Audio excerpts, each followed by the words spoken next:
Halo Sobat Sehat Sarjito, kita berjumpa lagi dalam program Bincang Sehat episode ke-10. Pada kesempatan hari ini kita akan membahas tentang penyakit kanker ya, tentang deteksi dini kanker, yaitu kunci untuk kualitas hidup yang lebih sehat. Telah hadir bersama kita pada hari ini Dr. Dian Novita Hermawati, spesialis penyakit dalam. Apa kabar dokter? Sobat Sehat Sarjito, ya. Baik, alhamdulillah. Sehat ya dokter ya? Alhamdulillah. Baik, dokter Dian ini adalah salah satu dokter spesialis penyakit dalam yang berpraktik di Klinik Utama Hortusmed UPF Yankestrat Rumah Sakit Dr. Sarjito yang berlokasi di Tawangmangu. Baik dokter, ini kita akan bahas tentang kanker ya dok ya. Kanker masih menjadi masalah penyebab kematian yang cukup tinggi ya, di masyarakat baik, di Indonesia dan juga dunia ya. Betul. Ya. Dan kadang-kadang masih ada yang beranggapan bahwa mendapatkan penyakit kanker itu adalah takdir yang harus diterima mau nggak mau. Padahal sebenarnya kalau itu diketahui lebih awal ya dok ya, kemungkinan untuk bisa survive-nya akan lebih tinggi ya dok ya. Jadi sebenarnya kanker itu gimana dok? Apa itu dok? Supaya mendapat gambaran dulu. Apakah mungkin tersebut? saya terangkan secara umum aja ya. Secara umum itu kanker itu adalah penyakit yang terjadi karena sebuah sel di dalam tubuh. Jadi tubuh kita itu kan entah kulit, entah organ, entah semua indera, panca indera kita itu terdiri dari susunan sel. Yang di dalam sel itu ada istilahnya itu genetik gen atau DNA. Atau kanker itu terjadi karena memang perkembangan sel yang tidak terkontrol. Jadi terus-menerus tidak bisa dihentikan. Ya kalau terjadi paling sering ya yang kita kenal tuh kalau pada perempuan kanker payudara. Yaitu memang secara genetik ada perubahan di dalam struktur sel-sel payudaranya ini yang dia bereplikasi atau tumbuh terlalu banyak. Itu yang disebut sebagai kanker. Itu bawaan dari gennya atau ada pemicunya yang dari luar yang menyebabkan gen tersebut menjadi aktif muncul ya. gitu, jadi memang ini kita berarti bilang kita membahas tentang penyebab atau faktor resiko. Faktor resikonya dok. Faktor resiko. Kalau kita tahu faktor resiko itu ada dua ya, faktor resiko dari dalam tubuh kita atau endogen, dan faktor resiko yang ada di lingkungan. Nggak semua gini, nggak boleh makan ini nanti kena kanker, padahal di dalam tubuh kita ada juga kemungkinan resiko yang sifatnya itu endogen. Contohnya faktor genetik atau keturunan. Keturunan itu biasanya kalau ada nenek moyang atau keturunan di atasnya yang menderita kanker payudara. Saya kembali tekankan kanker payudara karena paling banyak ini kayaknya kasusnya. Dan sebenarnya mudah terdeteksinya gitu. Kanker payudara itu biasanya secara genetik orang tersebut sudah memiliki resiko adanya mutasi gen atau perubahan gen, yaitu biasanya BRCA1 atau BRCA2. Itu bisa diperiksa sebetulnya tapi cukup mahal ya untuk screening. Atau yang biasanya lagi kanker paru-paru, itu kan terjadi karena si genetik itu ada memang mutasi di EGFR. Itu yang dari faktor genetik. Yang faktor kedua itu faktor jenis kelamin. Jenis kelamin itu kalau pada perempuan dan dia berkaitan dengan hormonal, ada estrogen, ada progesteron yang kalau itu berlebihan itu juga memicu terjadinya suatu karsinogenik. Ya, misalkan kalau pada perempuan kanker serviks atau kanker payudara atau kanker ovarium itu sering ya pada perempuan yang masih masa produktif dan organ reproduksi semua itu faktor organ reproduksi semua karena multipara itu, atau mungkin karena penyakit menular seksual yang ternyata virus itu bersifat karsinogenik menyebabkan kanker serviks itu juga bisa. Terus laki-laki karena ya secara faktor genetik ada perubahan mutasi, kemudian kebiasaan laki-laki itu yang merokok atau mungkin alkoholik, dan dia akan beresiko menyebabkan kanker paru-paru. Itu yang baru faktor endogen. Yang eksogennya banyak ya, pola hidup yang nggak baik tentunya. Macam-macam ya, itu bisa dari makanan tinggi, tinggi kalori, makanan tinggi lemak, rendah serat, kemudian merokok tentunya, Makanan terus yang dibakar-bakar itu alkohol, juga, Dok? makanan yang dibakar karena dia mengandung zat arang dan dia bersifat karsinogenik, dan jarang ya yang dibakar itu adalah sayur, karena yang dibakar itu biasanya ya sesuatu yang berlemak. Sebenarnya Iya. lemaknya ini juga ya, kita jangan nyalain belum sampai ke arangnya, lemaknya ini nggak dibakar aja sebetulnya juga dia Sudah cukup karsinogenik ya, untuk- berpotensi iya, ya, untuk resiko, karsinogen, faktor iya. resiko. Nah, tadi kan manifestasinya bisa ke banyak organ ya, Dok Iya. ya. Nah, itu saya jadi nggak kebayang ini gimana sih cara taunya bahwa itu adalah cikal bakal Dari kanker, ya, iya. karena itu kan di banyak, kemungkinannya ada di banyak tempat ya. Ya, jadi memang sangat disayangkan di Indonesia itu beberapa penyakit itu atau terutama kanker itu biasanya datang dengan kondisi sudah ada keluhan yang berat, dan bahkan beberapa pasien itu sudah mengalami yang namanya komplikasi. Datang itu malah karena komplikasinya atau karena penyebaran dari sel kankernya. Agak sulit. Misalkan yang paling mudah nih, kanker yang payudara. Biasanya memang gejala awalnya atau tanda awalnya hanya ada benjolan. Iya. Benjolan atau kanker paru-paru itu lebih sulit lagi. Karena biasanya kanker paru-paru beberapa pasien yang pernah saya tangani ya di Rumah Sakit Sarjito terutama tuh bahkan malah datang dengan kesadaran menurun dan ternyata sudah penyebaran tumor di otak. Kalau kanker paru-paru mungkin bisa jadi batuk berdarah. Kalau kanker payudara ada benjolan. Kanker yang paling mudah ya, ini kita harus menyadari nih, kok saya ada perubahan ini. Nggak apa-apa, screening dulu aja. Misalkan kanker saluran cerna di usus besar, biasanya ada perubahan pola buang air besar. Yang sebenarnya tidak semua terus benjolan di payudara itu kanker, atau gangguan batuk berdarah itu kanker paru-paru. Itu tidak semua mengarah ke kanker. Hanya semua tanda ini sebetulnya bisa jadi merupakan tanda awal suatu penyakit kanker yang harus Iya, apa jadi kita lebih aware. biasanya pasien itu datang bukan karena dia merasa kanker tadi ya. Iya. Biasanya karena sakit lainnya, keluhan lainnya, dan itu biasanya dia rasakan ketika itu sudah berat, iya. sudah tidak bisa dihandle. Karena orang Indonesia itu sendiri. kekuatannya lumayan ya, luar biasa ya. Iya, nggak kerasa ya kalau cuma sakit-sakit sedikit itu, nggak sensitif terhadap perubahan yang ada di betul. dalam tubuh gitu. Nah, itu gejalanya tadi macam-macam tadi Iya, ya. macam-macam tergantung organ yang Iya.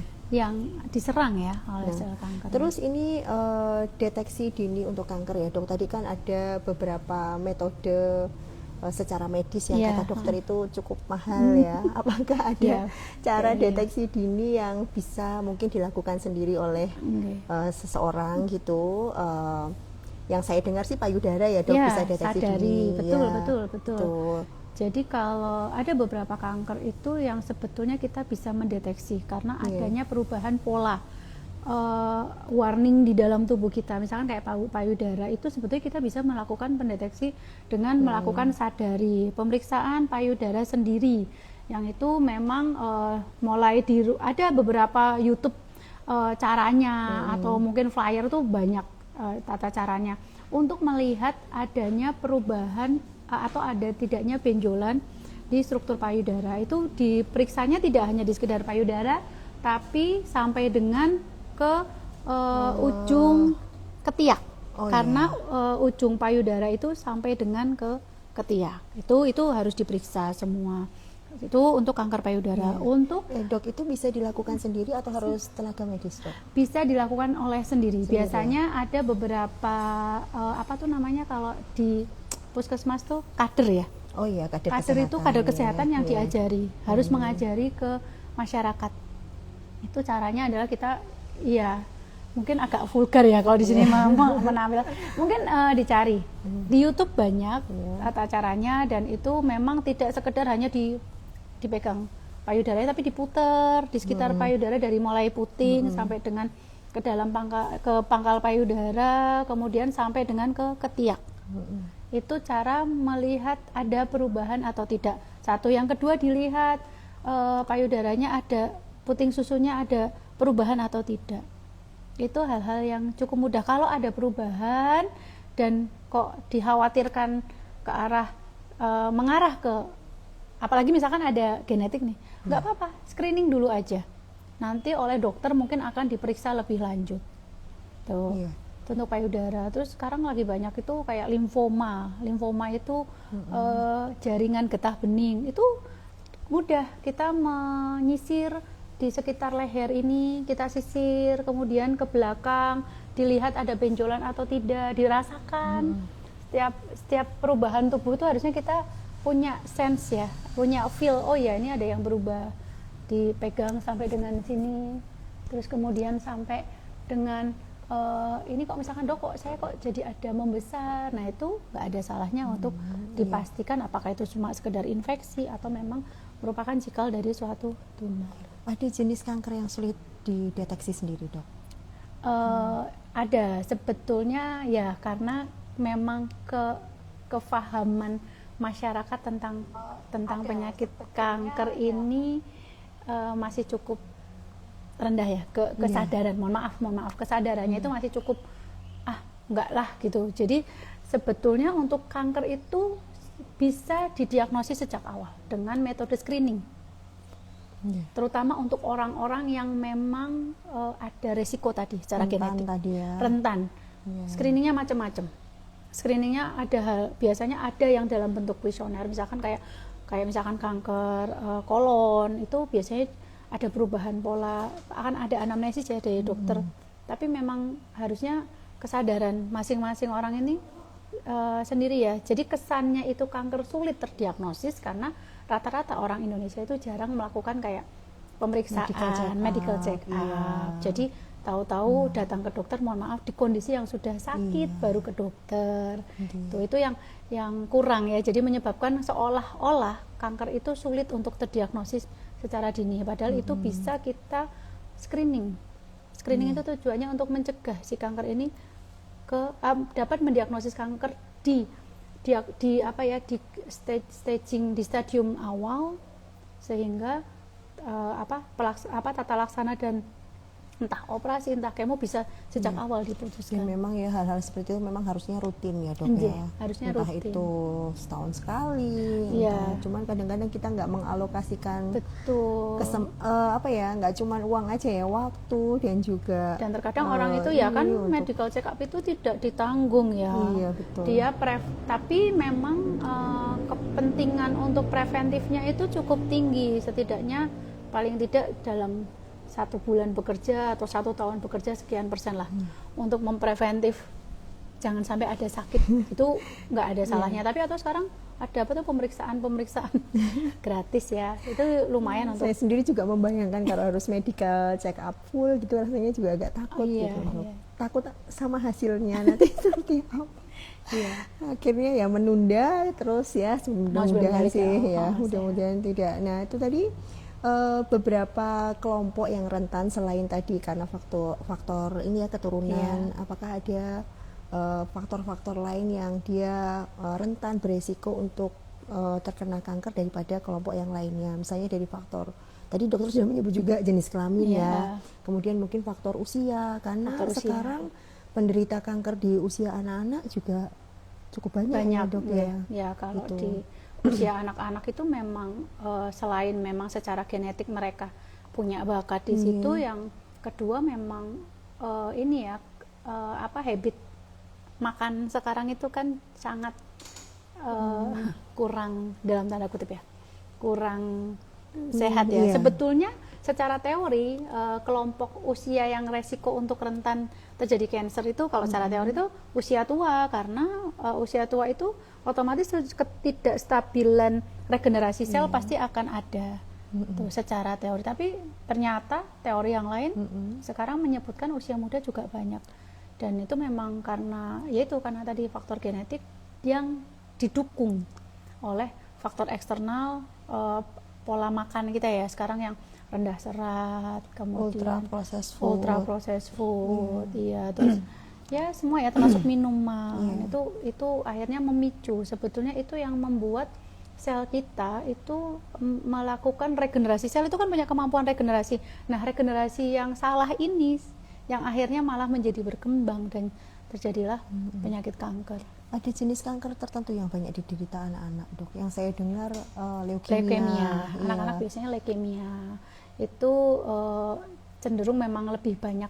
Dan sebetulnya kalau dia terdiagnosis awal leukemia pada anak itu pada karakter jenis leukemia tertentu dia punya survival yang baik ya. Iya. Gitu. Nah, ini tadi screening kanker sudah dokter sampaikan, kemudian jadi deteksi dini ini pengaruhnya cukup besar ya Sangat terhadap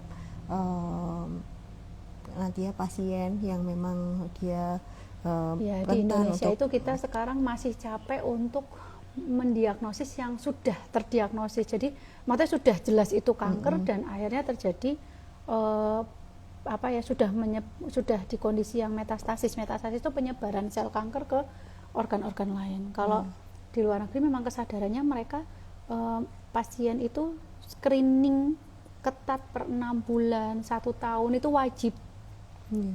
Warga negaranya. Jadi seolah-olah kalau di luar negeri itu banyak kanker yang terdiagnosis baru stadium 1, kok bisa ya?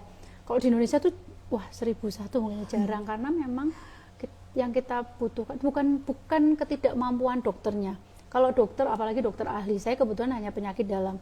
Sedangkan penyakit dalam tuh ada ahlinya lagi, subhematologi, onkologi, bedah juga ada onkologi. Mereka sudah sangat mampu, sebenarnya hanya kesadaran kita untuk melakukan screening awal sehingga seolah-olah diagnosis kanker di Indonesia tuh kok kalau udah stadium 4 ya kesannya gitu. Iya.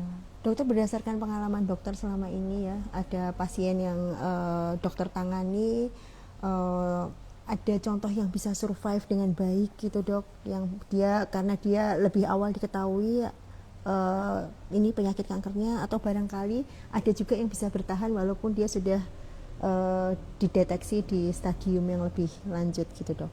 Ini cerita pengalaman jadinya ya. Kebetulan saya kan memang karena sekarang itu di herbal ya, kita praktek di klinik utama ini kan praktek herbal. Banyak orang yang datang ke kami itu biasanya dengan diagnosis kanker, terus bisa nggak ya dok, saya pakai alternatif aja, saya kesini tuh pengen nggak kemo, saya dapat obat herbal dari dokter. Saya perlu sampaikan bahwa beberapa pasien yang akhirnya datang ke saya dengan kondisi seperti itu tetap saya sarankan untuk kemo, karena obat herbal itu tidak dapat menggantikan kemoterapi. Obat alternatif dimanapun itu tidak bisa menggantikan kemoterapi. Biasanya pasien-pasien ini akan saya edukasi cara makan, saya tetap berikan jamu herbal, tapi tetap saya sarankan pasien untuk kemo. Jamu herbalnya di sini hanya komplementer. Oh ya, jadi herbalnya itu untuk apa ya namanya? Untuk ya paling tidak mengurangi efek samping, dan memperbaiki kualitas hidup barangkali ya. Jadi bukan ke kankernya. Bukan. Sementara untuk saat ini tidak bisa saya sampaikan itu bisa menggantikan kemo. Jadi memang belum ada bukti yang menyampaikan bahwa herbal ini menggantikan, hanya saja bisa sebagai pendamping kemoterapi. Dan alhamdulillah saya mungkin ada satu itu pasien kanker payudara, terus pasien CA cervix, CA ovarium, CA cervix, kemudian sudah metasepar. Dan ini evaluasi pasca kemoterapi kemarin itu yang diinfo, alhamdulillah dokter hebat yang di hepar saya tuh katanya kok hilang. Oh ya itu sebetulnya itu semua adalah efek dari kemoterapinya.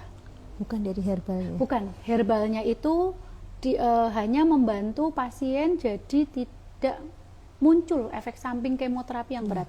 Mungkin dengan dia merasa lebih nyaman, lebih tidak merasakan sakit yang terlalu berlebihan, jadi dia juga nafsu makannya juga bertambah. Dan itu naik berat. Jadi itu benar-benar disampaikan pasien, dokter, saya tuh sampai dibilang sama dokter yang mengkemo, kan saya nggak mengkemo, Mbak bagus loh, jadi nggak perlu suntik leukogen, bahkan cuma beberapa 1 atau 2 kali dia selama periode kemo itu suntik leukogen ataupun transfusi. Ya saya bilang itulah peran herbalnya kita, tapi maksud saya dia tidak menggantikan kemo. Jadi sebenarnya pasien yang datang ke saya itu saya tetap minta untuk komit terhadap kemoterapi, kita mendampingi pasien. Dan kalaupun itu memang dia hanya menggunakan pengobatan konvensional saja, apakah tetap harus kemo ya dok? Apakah ada pilihan lain selain kemoterapi? Sampai saat ini secara evidence based medicine untuk terapi kanker itu tetap dengan kemoterapi atau radiasi ya untuk kanker-kanker tertentu,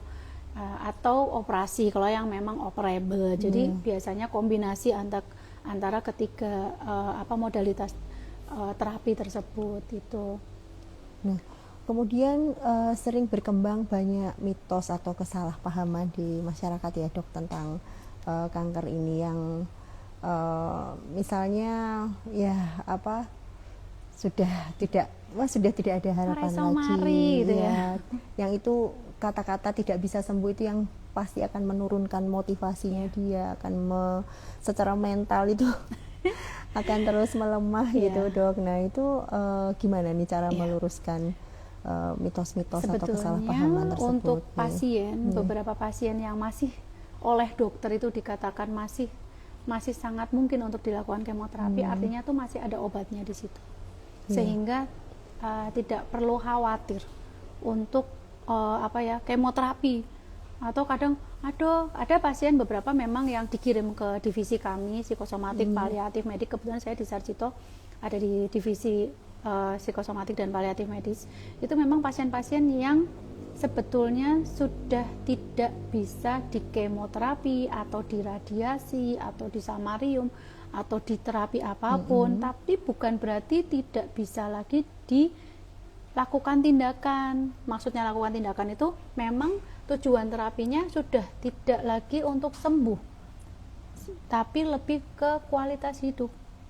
Jadi di akhir-akhir masa hidupnya itu dia akan lebih merasa nyaman dan bahagia juga ya. Kan bukan berarti kita sakit terus kita nggak bisa melakukan apa-apa. Untuk yang muslim ya sebisa mungkin bagaimana tetap beribadah, yang Kristen Katolik tetap harus ke gereja. Itu kan lebih dari sekedar sembuh ya. Esensi hidup itu kan bukan sekedar tidak berpenyakit. Mungkin Tuhan kasih takdir berpenyakit, tapi bagaimana kita itu tetap punya kualitas hidup yang baik meskipun berpenyakit. Nah, yang seperti ini biasanya memang oleh dokter tuh diarahkan, silakan juga kalau mau mencoba untuk terapi komplementer, untuk nyerinya alternatif, akupuntur atau yang lain, kemudian herbal. Nah, herbal di sini biasanya membantu untuk nafsu makan atau mungkin hipnoterapi untuk pasien-pasien yang dengan kecemasan. Itu modalitas-modalitas yang layanan kesehatan komplementer alternatif medicine ya kita kenal sebagai. Nah, itu juga kami lakukan gitu. Jadi tenang Bu, Ibu itu sudah, biasanya saya sampaikan, Ibu itu hanya sudah tidak bisa dilakukan kemoterapi, bukan tidak lagi mendapatkan obat. Terkait nggak mau makan, nyeri, tidak bisa tidur, itu tetap kami lakukan tindakan, yaitu terapi-terapi yang modalitas yang lain. Dan di sini peran keluarga sangat penting sekali. Orang-orang terdekatnya ya dok, paling tidak untuk menumbuhkan semangat lagi gitu. Ya. Yang paling penting ada di situ. Saya pernah punya pasien tuh, udah datang ke saya 3 minggu nggak bisa tidur, hanya dibilang saya udah nggak bisa sembuh, umur saya katanya cuma tinggal sekian. Ya sebetulnya dokter itu menyampaikan bahwa pasien itu memang sudah tidak bisa dikemo. Saya cuma matur, Ibu nangis datang ke saya sampai saya tuh pengen tidur dok. Saya ibu itu cuma, dokter tuh sebenarnya ngendikone ibu itu cuma tidak lagi bisa dikemoterapi, bukan lagi nggak bisa dikasih obatnya tetap akan kami berikan untuk kualitas hidup, untuk nyerinya, untuk mual muntahnya. Langsung tidur di depan saya. Langsung saya pikir tuh ini orang, tak pikir penurunan kesadaran. Terus ibu terus karena saking lamanya nggak tidur tadi ya dok. 3 minggu nggak tidur karena dia stres mikir aku udah nggak bisa diapa-apain, aku nggak bisa diapa-apain, itu kan mengganggu ya. Dan itu cuma satu kata saya sampaikan, ibu tuh bukan lagi nggak bisa diapa-apain, ibu hanya tidak bisa dikemoterapi. Makanya kemoterapi ini malah akan lebih membuat ibu beresiko kesakitannya karena efeknya dari kemoterapi tersebut akan lebih muncul efeknya, efek sampingnya. Nah itu langsung tidur. Pasien tuh langsung bisa tidur, Masya Allah. Ternyata tuh ya akhirnya dokter tuh mulutnya aja bisa jadi obat mungkin. Dan itu juga termasuk dari asupan makanannya juga harus tetap dijaga ya dok, di kondisi yang paliatif tadi untuk terapi karena paliatif pasien dengan kondisi paliatif, pasien dengan kondisi kanker, apalagi on kemoterapi itu resiko terjadi sarkopenianya tinggi. Yang pengurangan massa otot ya. Iya, karena kan tetap ya terapi yang dijalani itu kan semuanya tetap akan ada resiko untuk terjadi kerusakan sel ya, sehingga terjadilah salah satunya sel otot akhirnya menyebabkan sarkopenia. Nah itu harus dijaga dengan pola makan. Boleh olahraga juga dok? Boleh, sangat boleh. Karena olahraga itu meningkatkan ini ya apa mood, kemudian memperbaiki aliran darah. Iya, dokter. Jadi kalau ini Sobat Sehat Sarjito barangkali ada yang mau konsultasi atau screening, bisa datang Boleh. ke klinik utama Hortus Med Jangan di takut pokoknya. Tawangmangu. Ya, pokoknya jangan takut. Iya. Walaupun ya insya Allah hasilnya Iya. akan sehat, tapi apapun itu akan lebih bagus kalau diketahui sejak awal. Betul. Gitu ya dok ya. Ini ada pesan terakhir dok ini untuk Sobat Sehat Sarjito barangkali untuk mencegah kanker itu sendiri supaya tidak terkena kanker, barangkali ada hal-hal yang bisa dilakukan untuk pencegahan. Silahkan disampaikan dokter. Untuk Sobat Sehat Sarjito, sebenarnya jangan terlalu overthinking juga ya terkait sakit. Aduh, jangan-jangan nanti kanker, jangan-jangan makan sedikit ini resikonya kanker. Yang penting kita itu berusaha untuk menjaga apa yang sudah diberikan Allah Tuhan kepada kita. Caranya ya kita memperbaiki pola hidup, tidur yang cukup, atur asupan makanan, kurangi makanan-makanan yang ultra food process tadi ya. Kita mulai lagi belajar untuk makan yang namanya real food. Kemudian olahraga, silahkan. Kalau saya biasanya menyarankan pasien olahraga cukup 30 menit dengan yang namanya silent walking. Kita nggak usah dengerin musik, nggak usah bawa HP, nggak usah. Kita cukup mencoba untuk sembari afirmasi, oh hari ini belajar untuk mengenal ada tidaknya perubahan dalam diri.